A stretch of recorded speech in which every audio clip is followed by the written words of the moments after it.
পরীক্ষা চলাকালীন সময়ে লাইনচ্যুত হয়ে যায় মেট্রো রেলের একটি কোচ। তবে গতি কম থাকায় ভাগ্যক্রমে বিমে ধাক্কা লেগেই থেমে যায় ট্রেনটি। অন্যথায় বিম পেরিয়ে নিচে পড়লেই সবাই চলে যেতেন পরপারে। সম্প্রতি পরীক্ষামূলক চলাচলের সময় ভয়াবহ এই দুর্ঘটনার কবলে পড়ে ভারতের মুম্বাইয়ের একটি মেট্রো রেল।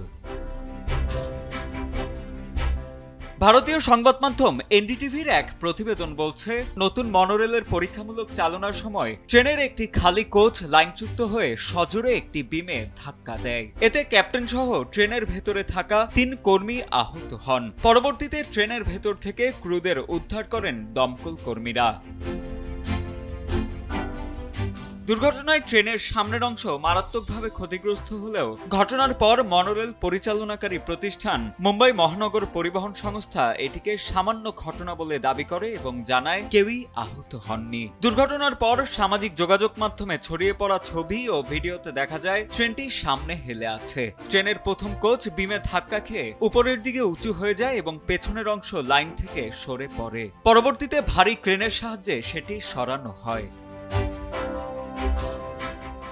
এর আগে গত ২০ সেপ্টেম্বর থেকে ঘন ঘন প্রযুক্তিগত ত্রুটির কারণে মুম্বাইয়ের মনোরেল পরিষেবা অনির্দিষ্টকালের জন্য বন্ধ রাখা হয়েছে।